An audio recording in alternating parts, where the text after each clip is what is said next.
বিরাট সংকটে পড়েছে আইসিসি। পাকিস্তানের ভারত ম্যাচ বয়কটের ডাকে রীতিমতো কেঁপে উঠেছে আইসিসির আর্থিক কাঠামো, আর সেই সঙ্গে নড়বড়ে হয়ে পড়েছে আইসিসির কর্তৃত্বটা।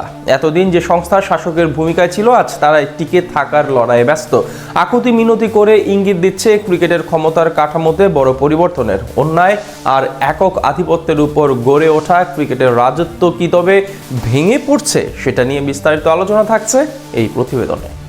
আইসিসির কপালেই এখন দুশ্চিন্তার ভাঁজ, চোখে মুখে রীতিমতো আতঙ্কের ছাপ। তিলে তিলে আইসিসি ক্রিকেটের যেই বিশাল সাম্রাজ্য গড়ে তুলেছিল, সেটা আজ প্রবল এক ঘূর্ণিঝড়ের সামনে দাঁড়িয়ে। বাংলাদেশকে বিশ্বকাপ থেকে বাদ দেওয়ার ঘটনাতেই যেন সাজানো বাগান আজ তাসের ঘরের মতো ভেঙে পড়ার উপক্রম। তাদের সাম্প্রতিক মিডিয়া রিলিজটি দেখলে বোঝার উপায় নেই কতটা প্রতাপশালী সংস্থা হয়ে এতদিন তারা রাজত্বটা চালিয়েছে। বরং এটা এখন ঠিক খাদের কিনারায় দাঁড়িয়ে থাকা এক অসহায় সত্তার বাঁচার আর্তনাদের মতোই শোনাচ্ছে। এতদিন আইসিসি ছিল ক্রিকেটের একচ্ছত্র অধিপতি। তাদের কথাই ছিল আইন, তাদের ইচ্ছাই ছিল শেষ কথা। কিন্তু ইতিহাসের শিক্ষা হলো, অবিচার যখন সীমা ছাড়িয়ে যায়, তখন প্রতিরোধের দেওয়াল গড়ে উঠতে সময় লাগে না। বাংলাদেশকে অন্যায়ভাবে টুর্নামেন্ট থেকে সরিয়ে আইসিসি হয়তো ভেবেছিল প্রতিবাদের ঢেউটা খুব একটা বড় হবে না, কিন্তু তারা বুঝে উঠতে পারেনি এই ছোট ঢেউটাই একসময় রূপ নেবে সুবিশাল সুনামিতে। পাকিস্তান সরকারের ভারত ম্যাচ বয়কটের এক সিদ্ধান্তেই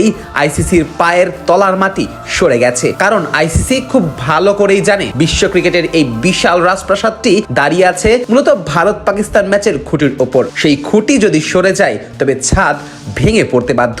তাই তো প্রেস রিলিজ দিয়ে রীতিমতো আকুতি মিনতিটাই বেছে নিয়েছে ক্রিকেটের হর্তাকর্তারা। যে সংস্থাটি এতদিন চোখ রাঙিয়ে কথা বলতো, আজ তারা spirit of cricket, global game আর ফ্যানদের আবেগের দোহাই দিচ্ছে। তারা বলছে পিসিবির এই সিদ্ধান্ত নাকি ক্রিকেটের পবিত্রতা নষ্ট করবে। কিন্তু রূপক অর্থে বলতে গেলে আইসিসি এখন সেই লোভী সওদাগরের মতো, যে নিজের লাভের জন্য অন্যের ঘর পুড়িয়েছে, আর এখন আগুনের আঁচ নিজের গায়ে লাগতেই চিৎকার শুরু করেছে।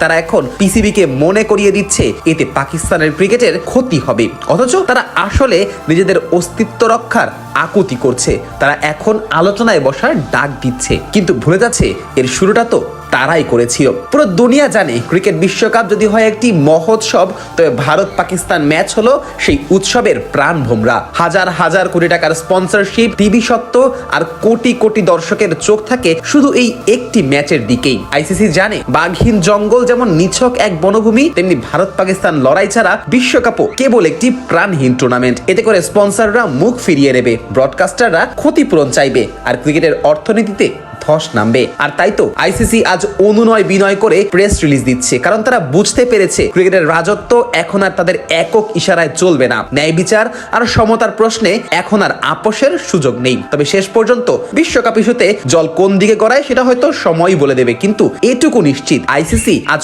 কোন ঠাসা। তাদের অহংকারের দুর্গে ফাটল ধরেছে, আর সেই ফাটল দিয়ে দেখা মিলছে ক্রিকেটের নতুন দিগন্তে।